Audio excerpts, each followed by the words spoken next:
So I ate 10 grams of mushrooms on an empty stomach. I really wanted to trip out. Now, mind you, I've tripped out a lot before, but this was the time when I was ready to really take the heroic dose.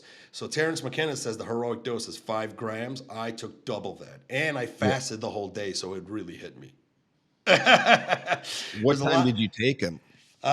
We took them roughly around, I would say maybe 7 o'clock. We ate them on an empty stomach, so it would hit us really quick. And then the idea is that after we ate it, roughly 20 minutes, we'll order something light like a salad, so that we could at least have some nutrients in us for the rest of the night, right? Because I'm fasting the Hmm. whole day. Bro, when my fucking salad came out, that's when the mushroom kicked in, man. And every morsel of food in the crouton, the salad, the fucking chicken, all had cartoon faces. When the bowl came up to me, literally, I've never tripped this hard before. Cartoon faces. And when I looked down on the bowl, every cartoon face looked up at me and said, "Don't eat us!" And I slammed the fuck out of that salad, bro. And we went to the beach to party, and I hit the highest peak of my trip. Because if you ever do mushrooms, it's like a roller coaster. It's like the first peak is kind of okay, then the next peak is higher, and then the next peak is higher. Then you reach your fucking middle highest peak. And I knew it was coming because the entire world started disintegrating and vibrating. Like it was like pixelating and falling apart. Like literally, the whole world's falling apart.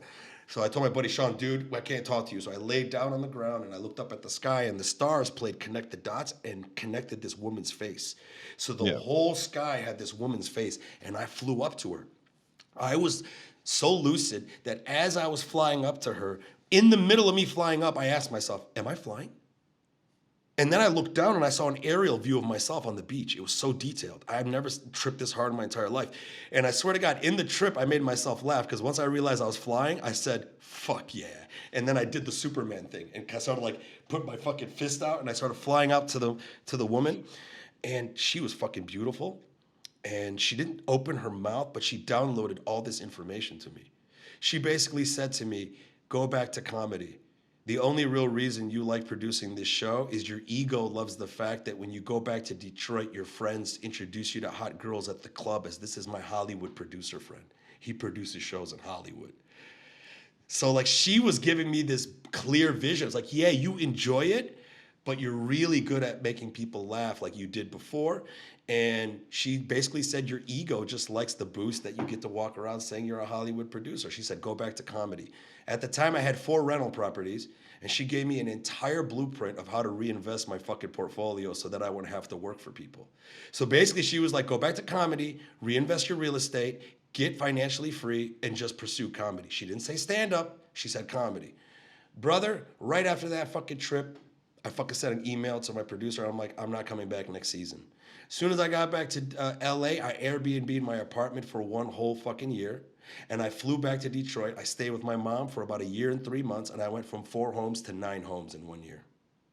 And were you doing stand up at the time too, or No, like? no, no. I was doing nothing. I was just doing real estate for that year. Because Yeah. before that, I was doing reality TV. Right after that trip, went to Detroit, invested my entire real estate portfolio, just focused completely on real estate for 1 year and 3 months. Went from 4 homes to 9 homes, rented them all out. Now I'm financially free. I go back to LA, and now I got no work. Usually I wake up and I'm fucking having to work for someone. And for the first time, this is so weird. I could wake up whenever I want, and it took about a couple of months to finally get the wheels turning, and then I was like, you know what, dude? Let me go to an open mic. Because I tried getting my improviser friends first. First, I tried to do improv. But in LA, it was really hard to get a group of people to commit at the level that I wanted to commit at. So I Mhm. realized I can't rely on other people. Let me do something other than improv to keep my comedy chops sharp. I'm like, let me just go to an open mic. And I literally went to an open mic just to stay writing. That was it. I went to my first fucking open mic, bro, in LA. It was inside of a fucking coffee shop. Talk about serendipity, man. What the fuck? I didn't even think I was gonna do stand up. I was thinking I'm gonna go back to improv.